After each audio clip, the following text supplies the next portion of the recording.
Hey, what's up guys, Matt with the Movement System. I'm here with Derek at Maximum Velocity Physical Therapy here in Las Vegas to tell you guys all the benefits of jump rope. A lot of people think of jump rope as just a cardiovascular exercise, but we're gonna tell you 4 huge benefits of doing barefoot jump rope that go far beyond the cardiovascular system. Let's go ahead and dive into it.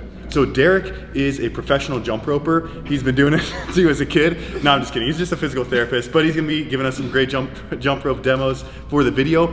The first benefit of doing barefoot jump rope is that it's going to improve the capacity of your Achilles tendon to handle those faster stretch rates like we see during running and jumping exercises. So when we're doing a jump rope, we would consider this what's called an extensive plyometric exercise. So this isn't a maximal intensive plyometric that we would do if we're doing a maximal jump as high as we can, like we're trying to dunk a basketball or jump really high. This is more of a low load, repetitive, extensive plyometric.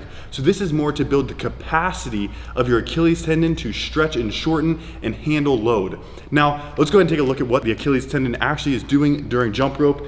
Derek's gonna give us a few reps. We'll show you with the rope, and then we'll show you that you can do it without the rope as well. Okay, so when we're jumping rope, what we can see is the Achilles is stretching and shortening with each rep. Now, we can lose the jump rope, and we can still get a lot of these benefits. I think using the jump rope gives you a little bit more of a coordination effect and a timing and a rhythmic effect, but pogos are also very effective here. We want to be on the ball of the foot pushing off here. We don't need to be getting as high as possible. Again, this is sub-maximal, and we can go for anywhere from 30 to 60 to 90 second sets at a time. Now, you'll notice Derek's in socks. He did agree though, if this video gets 100,000 likes, he will go barefoot next time. Just kidding. Okay, but now you might be wondering how many sets and reps you should do. If we're working with a runner, we would typically start people anywhere from as low as 3 sets of 30 seconds. If you have a very low tolerance to fast stretch activities, that can be a really good starting point. If you're a young athlete and you've been doing a lot of running and jumping already, you may be able to handle 90 seconds, 2 minutes intervals multiple times. So find an appropriate starting point for you. The second benefit is truly to the cardiovascular system. So when we're jumping rope, we are getting a conditioning response from the cardiovascular system based on how high we're getting our heart rate.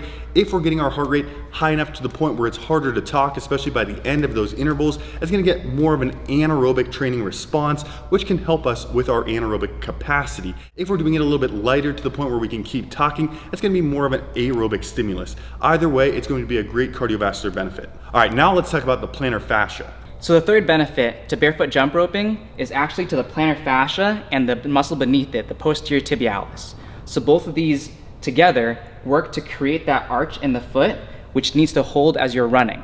So that muscle travels from here and it comes all the way down, wraps around and inserts into the arch.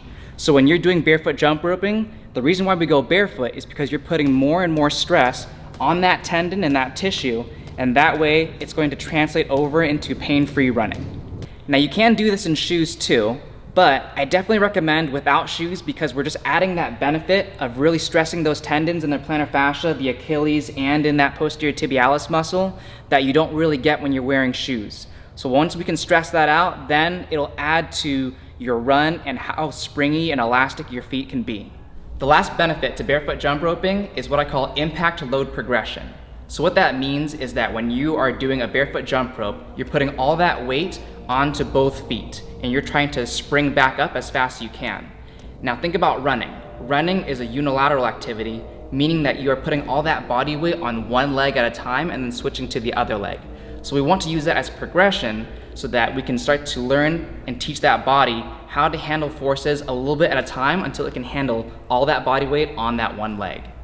We want to make sure that you guys have a good starting point for where you're at home. So if you need to, you can start assisted holding on. We'll also show you some more advanced variations over here where we're going to do some single leg hopping. All right, and then for some more advanced progressions here, you can work to alternating between legs. So you're starting to take that load through one limb at a time. Then we can work to single leg hopping with or without that rope. And then we can progress to forward hopping, alternating legs. All right guys, check out Derek's information in the description below. Send him your pictures doing barefoot jump rope into his DMs. Thanks for watching. Before anyone heads to the comments, so. Oh my God. We're leaving it in.